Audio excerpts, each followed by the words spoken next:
capability baseline? Well, I've just got one thing to say here.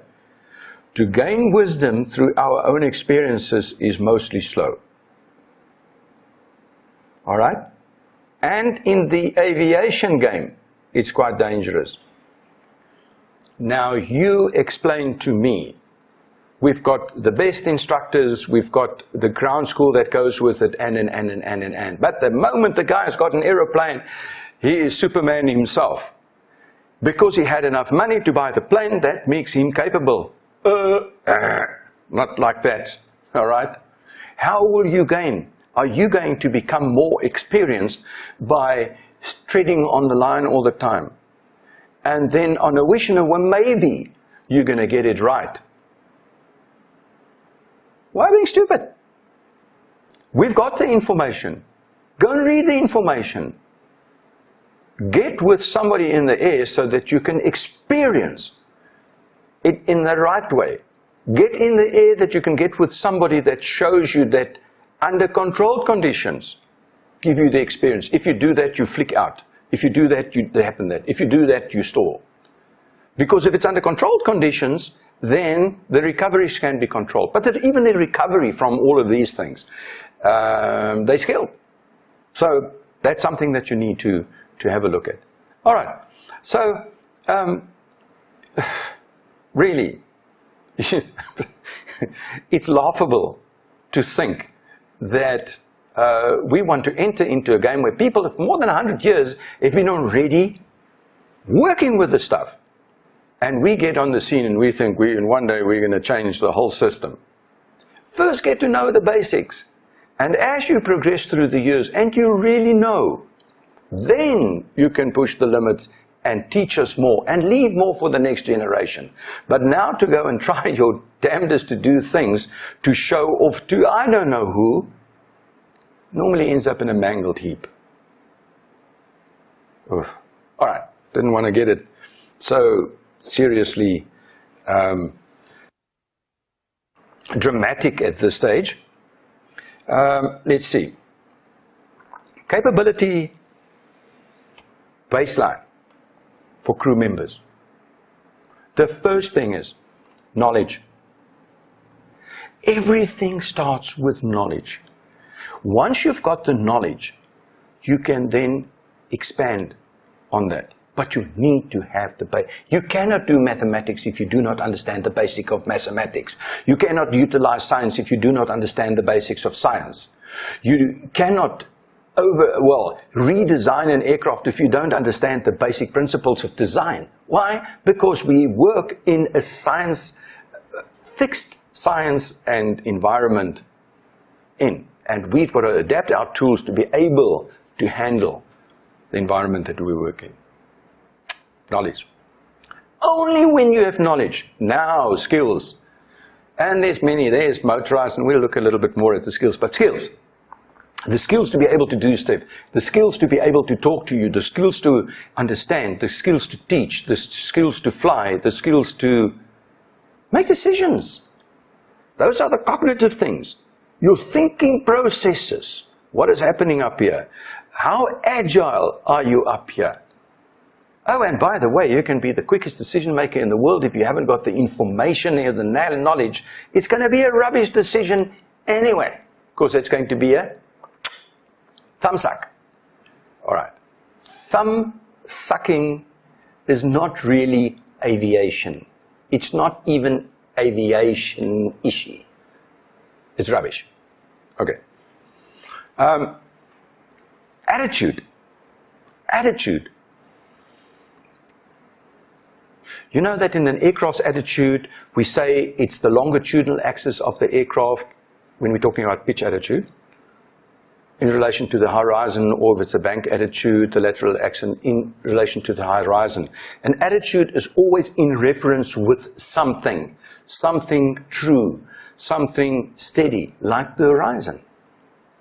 Human's attitude, same thing. It's your actions in relation to what you're supposed to do that will reveal your attitude. Oh, I don't know, but I don't do this. Yeah, I know it's a 60-kilometer zone, but I don't care. I don't mind this. Okay? And then in this serious freedom, you've forgotten that you influence all the other eyes around you, and they've got the same rights. So stop being so righteous in your own. It's silly. All right. Attitude. The one to do what is right. But you can only do what is right if you know what is right. And even if you know what is right, you still, let me give you an example. Take the guys up and to go and do a spin. Have you done a spin? Yeah, no, I've done spinning. Oh, all right. Do you know the spin? Yeah. Okay, here we're going to do the spin. Okay, you've got control. And in, and there we go. Spin, spin, spin, and recovery. Not one person that I've taken for spin that is supposedly have been taught already could enter and recover properly from a spin. They can't. They've got all the book knowledge. They can tell you about it. They can teach you about it. But there's something that happens up there when that world starts turning and the aircraft start plummeting out of the sky, and you then concentrate or you're overwhelmed by the dynamics of the experience. You've got a problem. You need exposure to that so that you can see that you don't die every time that you do that. So here by the 5th or 6th time that people start relaxing, and then all of a sudden they can enter and recover a spin. Oh, while we're talking about it, remember, it doesn't go about the recovery of the spin. Primarily is to recognize the conditions that will lead up to the spin. Okay, but then if you miss that and you enter into the incipient stages of the spin, how to recover from there? And if you didn't do that and you're now in a fully fledged spin, what do you do then? Have we got a rule of thumb for those things? Yeah, we in fact have, but that's not part of this lecture right now. And then I brought in human design. And you say, human design? Yeah, the makeup of man. Man, some people are tall, short, strong, weak, fat, thin.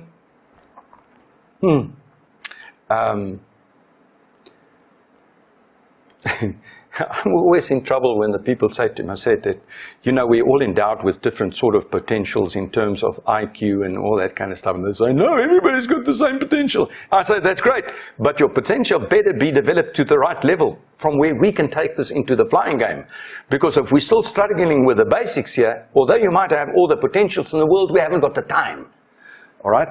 So you're on your own. Go home and go and study. Make sure that you know. You owe it to yourself, by the way. You don't owe it to me. You don't impress me. You're probably going to impress yourself. But okay. Remember, dead people cannot be impressed or unimpressed. It's only when we're alive that to feel impressed is important. Otherwise, it's not important. Okay. All right.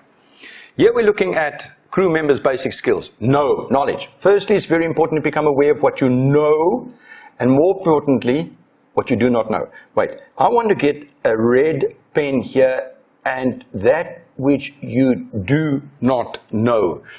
I once asked my son-in-law, and he's a doctor and a thing, and I said to him, Yours, tell me, what do you guys say? You know, what is wisdom? What do you think?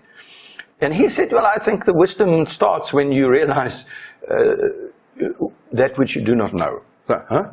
Okay, what? Let's go through that again. All right. The first thing is not to know that you do not know. That's the bottom line of knowledge. You don't even know that you do not know.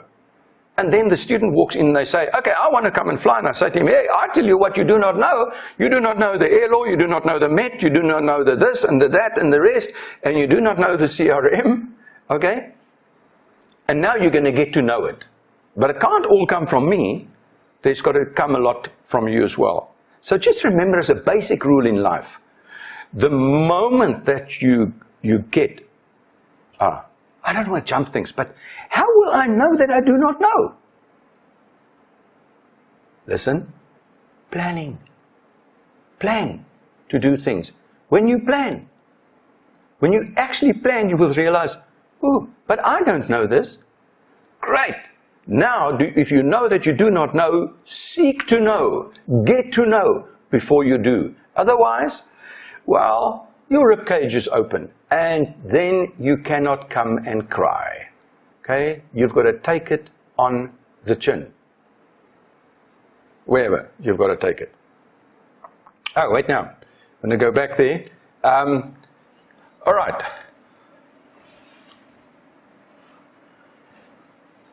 In the dynamics of flight, it could be too late.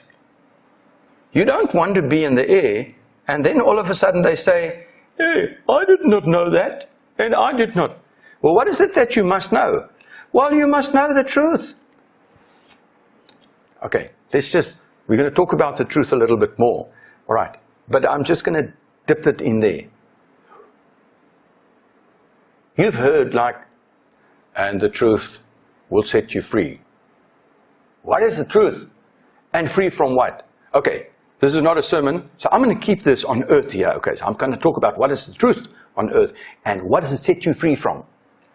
But let me just give you, truth is in the rules and regulations. Okay, you can go and think about that and ponder that, and we'll get to that, so don't put too much brain attention onto that. Concepts. Oh, we've got many, many experiences, awarenesses. You know, the moment that we become aware that it's cloudy and it's raining and stuff like that, that's knowledge gained. Hey, we're going to stay away if we know. And if we can restrain ourselves from getting into situations that we shouldn't get into.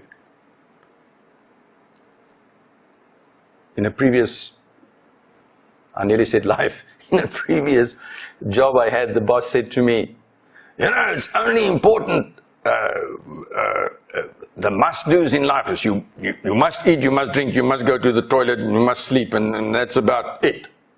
And the rest is natural functions. So what is important? The things that you must do. What else? That's else a choice. Everything else is a choice. All right? So be careful about the choices that you make, because that is what's going to give it up. All right. Okay, gain wisdom. Look at this. I'm going to get this. To gain wisdom through our own experience is mostly slow. Oh no, but I've done that already, man. So let's carry on. Okay, skills.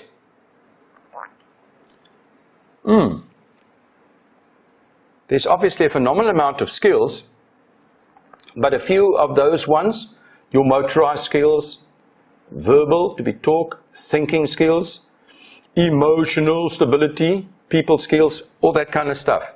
Is it important? Well, you functioning in the center and you functioning with people, then you better have emotional stability and people skills. And it doesn't matter if you throw your toys into the cot because the mountain doesn't want to jump out of the way. I mean, really. You should have been slapped silly when you were still a pickaninny, because that's when everybody was said, naughty chair, naughty tree. It's not a naughty tree, man. The tree's been there. Give way to the tree. Ah, okay. Sorry, parents. Attitude. Attitude. So what is our attitude? We do not like the word believe stems from an incorrect use of generalization word. The way we act and the way that we feel just about any situation automatically leads to the visible act or emotion observed by others. Mostly we would call someone's attitude in question when it doesn't agree with what the person's saying or doing. So the moment that we say, hey, that person's attitude sucks. Now, you're just going to be a little bit more, what attitude? Because he's got millions of attitudes. His attitudes towards his grandchildren is quite great, his wife is quite great, but when he gets on the road, he overspeeds. His attitude sucks in terms of, let's say, driving. His attitude sucks at that, and that. But that, so be a bit more specific. But when do people say that? When you are not following the norms, the standards, the values, or the rules.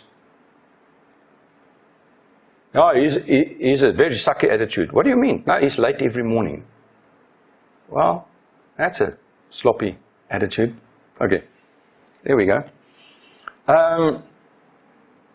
There's a perceived special behavior, deviation and straight neglect of rules, especially when it is known. It is known. Remember, from a legal point of view, if you know something, you can be held responsible for it.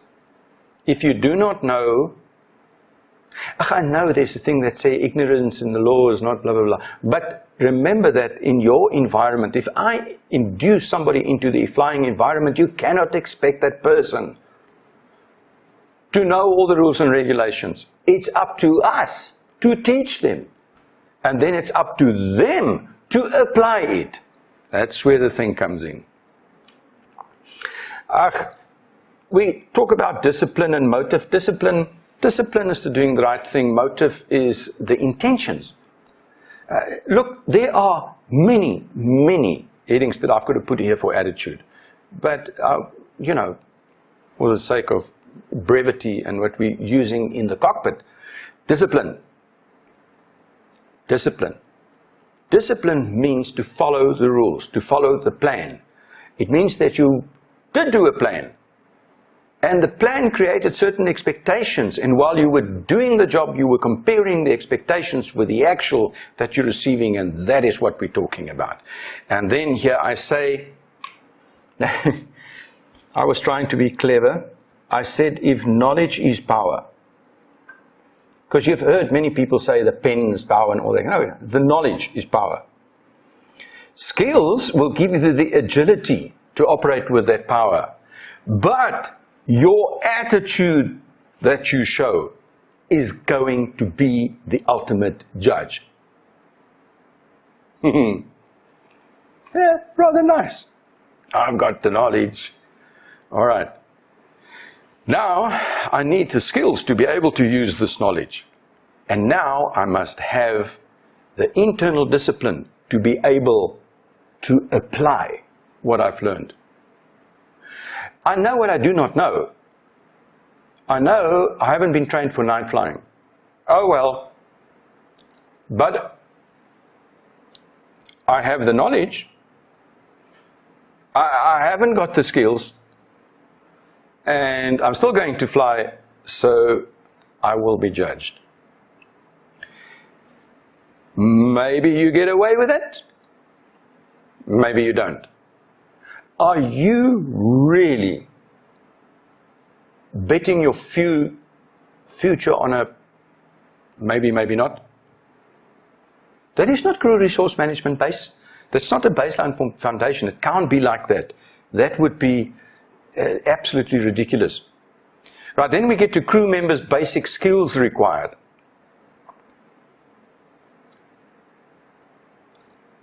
We're still with the attitudes.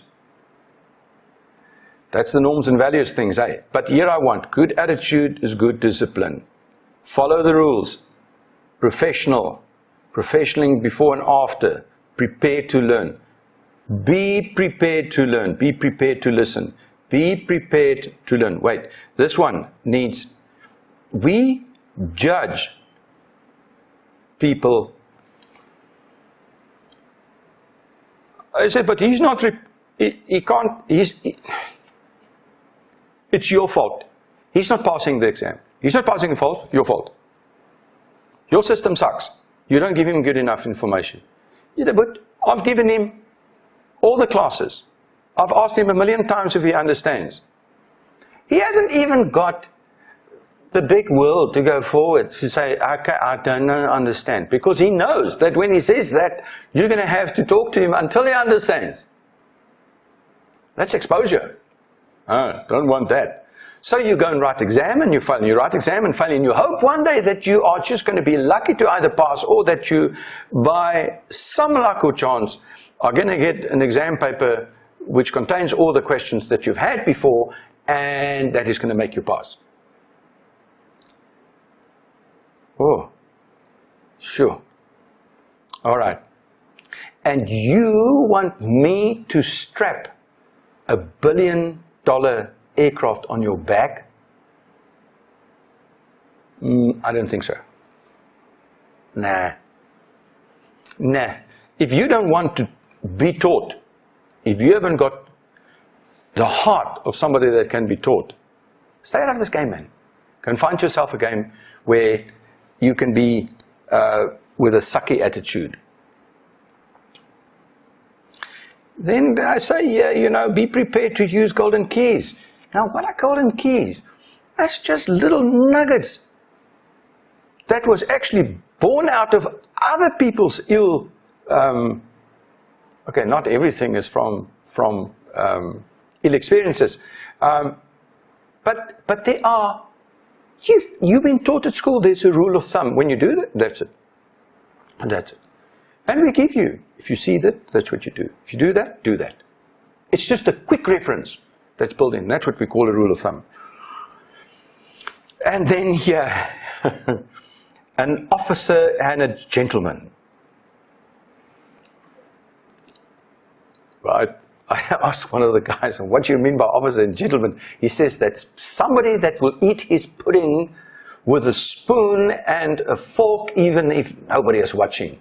I said, okay, that's a little bit of a rough one. Okay, if that is the way that it must be done. That's just metaphorically speaking. In other words, it is not when we are watching, it's when we are not watching. No, wait, don't get into this idea that the world owes you. It owes you nothing. You look after yourself, we're going to perish. Okay? And you know what happens in real life? We put you in a box, we bury you, and forget you. Is it harsh? How harsh is death? Why would anybody wish it on themselves? And here we've got rules. Follow the rules. Give yourself the best chance. Okay, here I'm back in my preachy mode. Just a very quick thing about love versus respect. I just want to make sure that we haven't got that. I know that you love you because you care about yourself, and I can always see that you titivate yourself and you all that kind of stuff. And then the next thing that I say to people is, you know, how do I know that you respect yourself? And then I ask them the question, does God respect you? I says, yeah, no, God respects me. I say, huh? Hello? All right, you believe there is a God, and I do. And I think that He was the creator of me, and He respects me? I mean, that's a little bit facetious, eh? That's a little bit tall. No, God is no respecter of man. You must show self-respect. And this is where this thing is going here.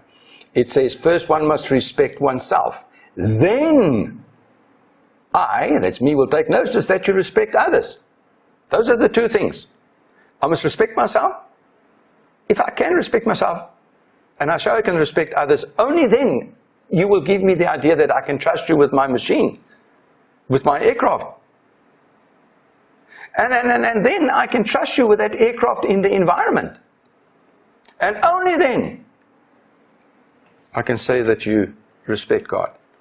That's the sequentiality of respect. Me in the center of the shell model, with other people in the shell model. To the rules that govern us, respect. To the environment, respect. To the hardware, respect. And when you take all of that, then you are a respectful human being. And then whether you like it or not, that will show respect to the Creator. Okay. Self-love. Self-love. Self-love is a natural instinct of existence. I said here it's an instinct of existence. But respect, respect is a taught condition. Oh. This one is taught, that one is natural. That one is an instinct, that one is a condition. Well, think about it. Human design. We are not all born the same size, shape, such of course, there's quite, we're not the same size, shape, physical, psychological abilities as well. And talking about design abilities, we say we are not all physically and psychologically strong. Okay, there will thus be difference in design capabilities. Some people had difficult exposures. Different exposures and schooling as such better develop cognitive ability, decision-making ability, and grades of leadership, followership, and so on and so forth.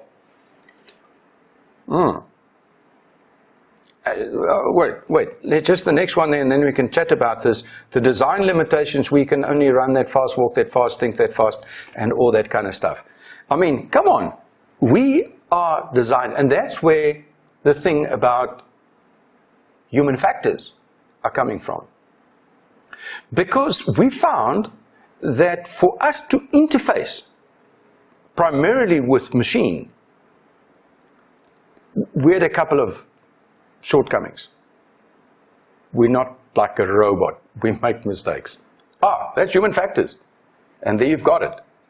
So because of the environment that we've created, human factors has become much, much, much more of an issue. And the way that we fix these things up in an environment such as we is called with ergonomics. Topic for another day.